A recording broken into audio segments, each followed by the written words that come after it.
Bem-vindo ao canal Mistérios. Essa história aconteceu comigo há cerca de 6 meses. Eu trabalho em um abrigo de idosos realizando atividades, e neste dia, estava preenchendo no centro de saúde, que é basicamente um hospício.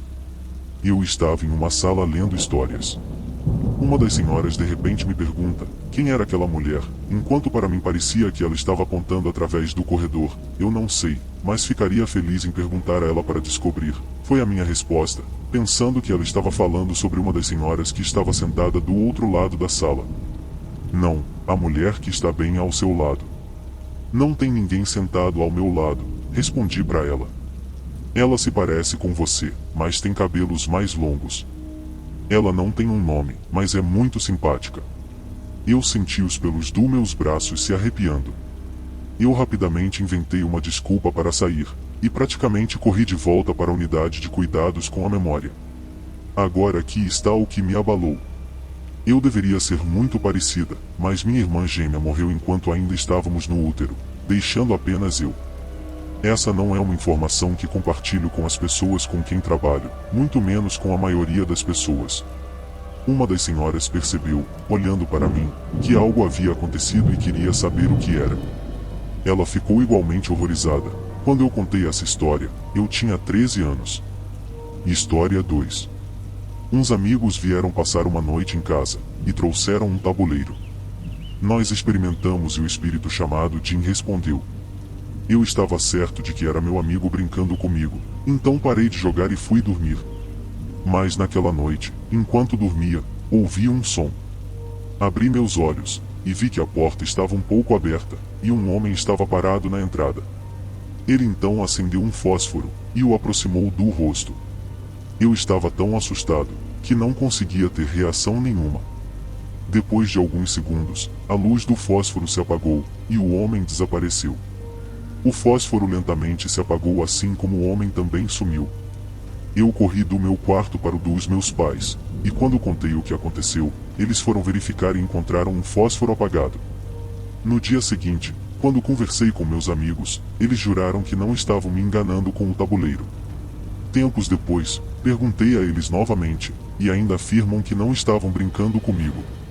Gostaria de acreditar que foi uma alucinação de paralisia do sono, mas ainda durmo com uma pequena luz acesa, e não consigo explicar a evidência física que encontramos.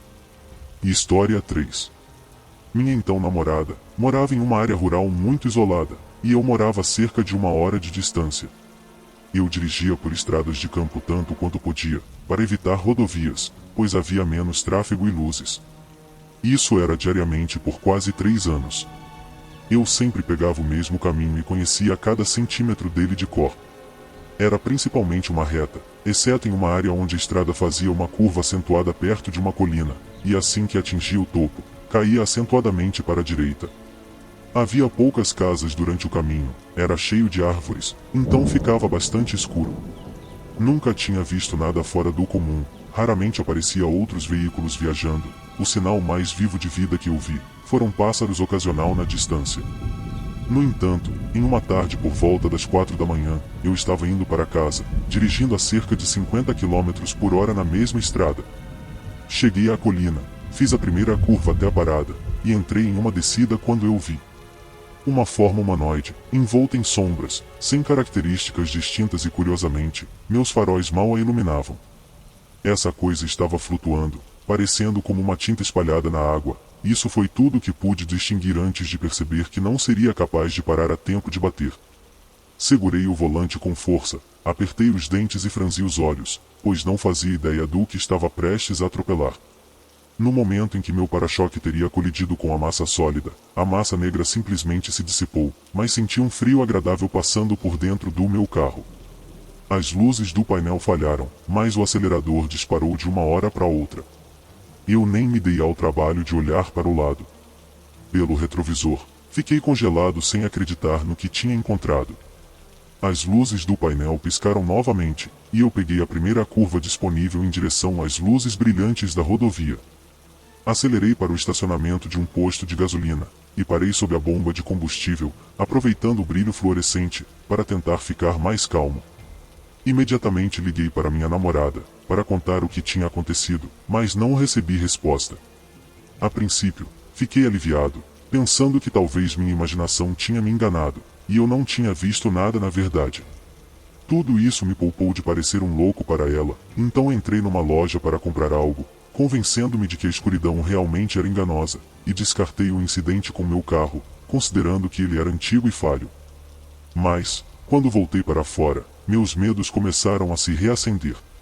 À distância, notei algo no para-choque dianteiro, e ao me aproximar, percebi que estava também no capô.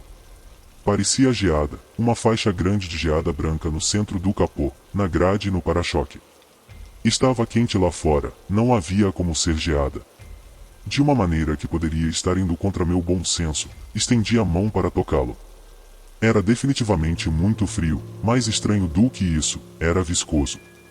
Derreteu-se em uma substância parecida com uma geleia enquanto eu o sentia, e isso grudou em meus dedos, quando eu puxei minha mão para longe.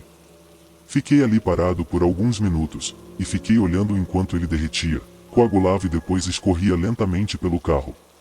Não faço ideia do que era aquilo, e por muito tempo, me convenci de que nada aconteceu, e guardei só para mim. Inventei desculpas estranhas para minha namorada e amigos, sobre por que não dirigiria naquela estrada, depois da meia-noite. Alguns anos se passaram até que uma noite, eu estava bebendo com um amigo próximo, e decidi que era hora de contar a história. Ele me explicou que ele e sua família haviam vivido naquela área por anos, e que embora o que eu havia experimentado fosse chocante, não o surpreendeu nem um pouco. Ele me disse que seus pais e avós haviam compartilhado histórias semelhantes, e que sempre diziam que o capitão estava por aí naquela noite.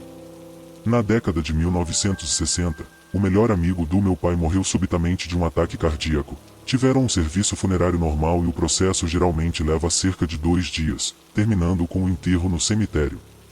É aqui que começa a minha história e a história do meu pai. No dia do enterro, estava um dia muito bonito e ensolarado, um pouco quente para aquela época do ano na minha região. Naquela tarde, o tempo começou a mudar e esquentou até chegar aos 28 graus, ficando muito úmido. Naquela noite, fui dormir no horário habitual, mas fui acordado por uma grande tempestade, às 2 horas da manhã. Quero dizer, era uma tempestade violenta. Eu precisava usar o banheiro, então fui, e voltando a me deitar, ouvi o telefone da casa tocando. Quem diabos poderia estar nos ligando tão cedo? Meus pais tinham uma linha telefônica no quarto deles, e meu pai atendeu. Depois disso, não houve mais atividade, então presumi que fosse um engano, e voltei a dormir. Na manhã seguinte, acordei e desci para o café da manhã. Vi meu pai na mesa tomando café e ele parecia ter tido uma péssima noite de sono. Enquanto eu pegava um pouco de cereal, perguntei quem tinha ligado para ele no meio da tempestade na noite anterior. Ele apenas ficou me olhando sem falar nada. Então, depois de um tempo, ele me perguntou se eu ouvi o telefone tocar. Eu contei a ele sobre minha ida ao banheiro. Houve silêncio por parte dele, então eu perguntei para minha mãe, mas ela apenas disse: seu pai que atendeu o telefone, ele terá que te contar. Meu pai suspirou e me contou que estava dormindo, quando a tempestade não o acordou. Quando ele atendeu o telefone, a voz do outro lado era do seu melhor amigo recém-enterrado, dizendo para ele ir rapidamente ao cemitério e levar paz, porque eles o haviam enterrado vivo. Ele continuava repetindo para que ele se apressasse e fosse até lá. Não havia muito tempo sobrando. Ele então me contou que todos os medos de infância que ele já sentiu, vieram à tona em sua cabeça naquela hora, e ele ficou congelado de medo. Ele tinha um medo mortal de que seu amigo saísse do armário em seu quarto, como se estivesse passando por ali naquele momento. Loucura, não é mesmo? Validado e tornando-se mais real pelo fato de eu ter ouvido o telefone tocar naquela noite. Ele pensou que era apenas um sonho.